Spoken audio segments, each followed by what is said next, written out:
Thanks, Rob. And over the past 15 years, there's been a 50% increase in children with food allergies. Now, this news surfaced recently with angry mothers taking to social media regarding the significant price hike for EpiPen 2-packs.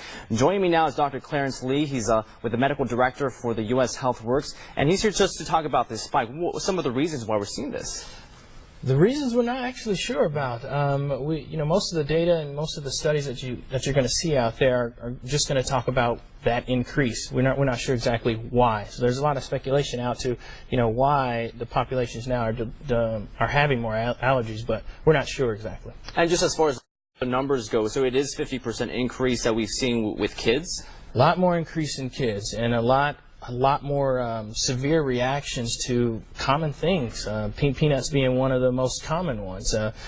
Very ubiquitous in the community, and a lot of kids are developing allergies to peanuts now. And as far as just, it's not peanuts alone, it's also like fish food, just other examples that we've seen out there. Lots of things. So there's a lot of speculation to why. You can look on the internet, you'll find a lot of people saying different things.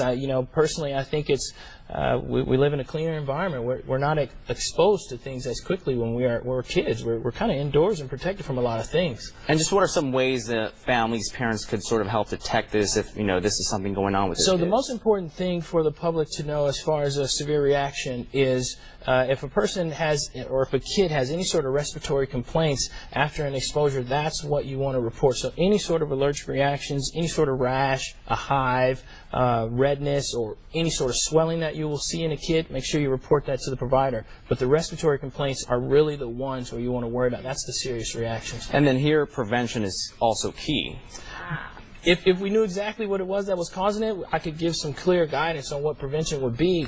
Personally, introduce things like peanuts to kids early. So I've got a 4-month-old at home, and we're going to introduce peanuts to him at 6 months. And it's not just kids. As many as 15 million adult Americans are suffering from these serious food allergies as well.